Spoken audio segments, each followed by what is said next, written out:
매일 아침 하나님과 함께 누리는 하늘의 양식, 오늘 만나. 제5장. 너는 하나님의 집에 들어갈 때 내 발을 삼갈지어다. 가까이 하여 말씀을 듣는 것이 우매한 자들이 제물 드리는 것보다 나으니 그들은 악을 행하면서도 깨닫지 못함이니라. 너는 하나님 앞에서 함부로 입을 열지 말며 급한 마음으로 말을 내지 말라. 하나님은 하늘에 계시고 너는 땅에 있음이니라. 그런즉 마땅히 말을 적게 할 것이라.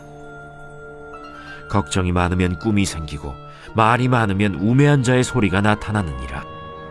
내가 하나님께 서원하였거든 갚기를 더디게 하지 말라. 하나님은 우매한 자들을 기뻐하지 아니하시나니 서원한 것을 갚으라. 서원하고 갚지 아니하는 것보다 서원하지 아니하는 것이 더 나으니 내 입으로 내 육체가 범죄하게 하지 말라. 사자 앞에서 내가 서원한 것이 실수라고 말하지 말라. 어찌 하나님께서 내 목소리로 말미암아 진노하사 내 손으로 한 것을 멸하시게 하랴. 꿈이 많으면 헛된 일들이 많아지고 말이 많아도 그러하니 오직 너는 하나님을 경외할지니라. 성경에서 사단을 표현하는 말들을 보면 거짓말하는 자, 속이는 자, 조소하는 자 등으로 표현됩니다.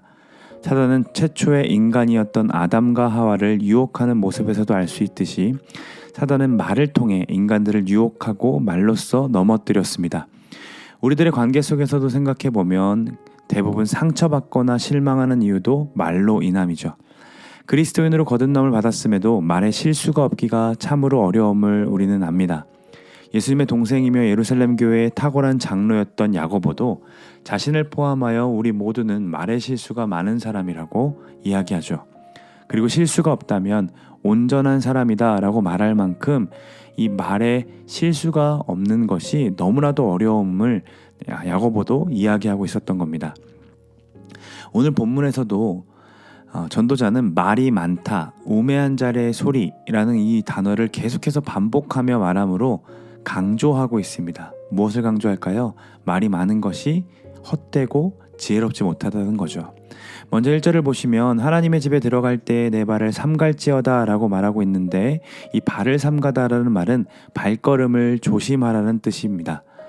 성경에서 이 발은 결국 자신의 정체성을 의미합니다.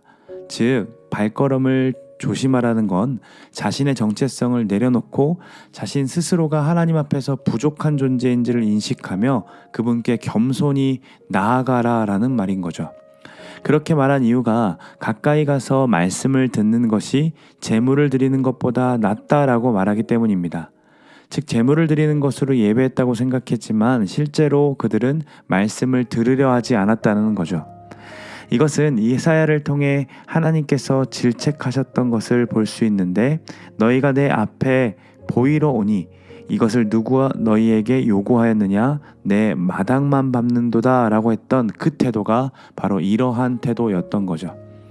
하나님의 말씀을 들으려 하지 않고 마당만 밟고 돌아가는 자들의 어떤 실수를 하는지 2절에서 7절까지 나와 있는데 그게 무엇입니까? 바로 말입니다. 함부로 입을 열지 말라. 급한 마음으로 말을 내지 말라. 마땅히 말을 적게 하라. 말이 많으면 우매한 자의 소리가 나타난다. 내 입으로 내 육체가 범죄하게 하지 말라. 꿈이 많으면 헛된 일들이 많아지는데 말이 많아도 그러하다.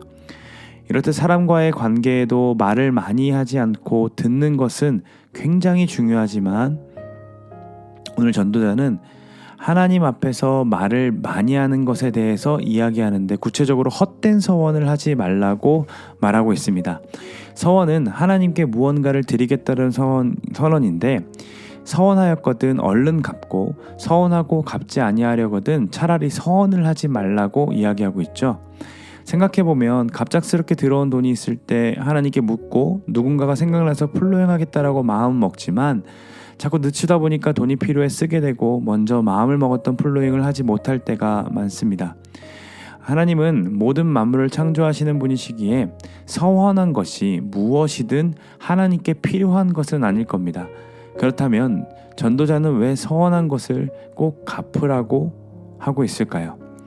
많은 말로써 하나님께 이렇게 저렇게 약속하고 결국 지키지 않는 삶은 스스로를 속이는 일이며 여기에 익숙해지면 영혼이 피폐해지기 때문에 전도자는 서원했거든 얼른 갚고 갚지 못하거든 하지 말라고 말하고 있는 겁니다. 플로잉뿐 아니라 우리가 하나님 앞에 기도할 때에도 말의 실수가 굉장히 많은 것임을 볼 수 있습니다. 여러분, 기도는 대화잖아요.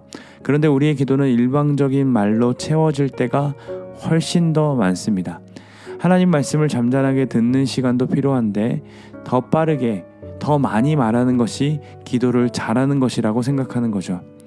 말을 많이 해서 실수하는 삶, 하나님의 전에 와서도 하나님 말씀을 들으려 하지 않는 삶의 탈출구는 어디에 있을까요? 그 방법이 7절에 나옵니다. 오직 너는 하나님을 경외할지니라. 경외한다는 것은 하나님을 값진 존재로 인정하는 것입니다.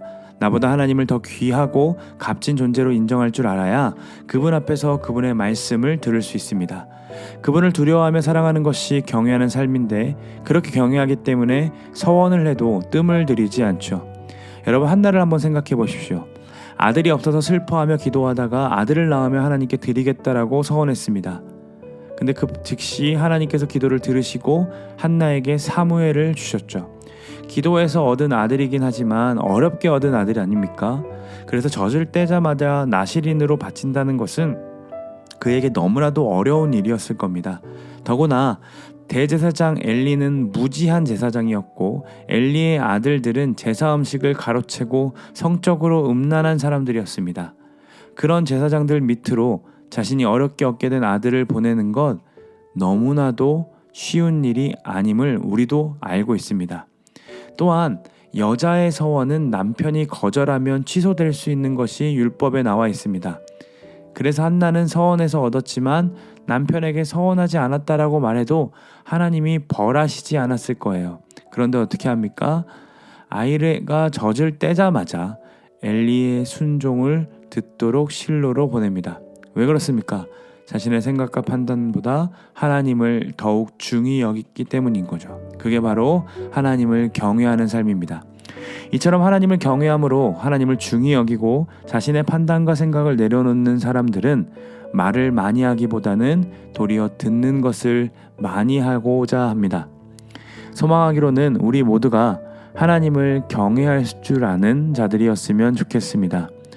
하나님의 말씀을 듣기 위해 시청하는 이 오늘 만나가 마당만 밟고 가는 일이 되지 않기를 소망합니다.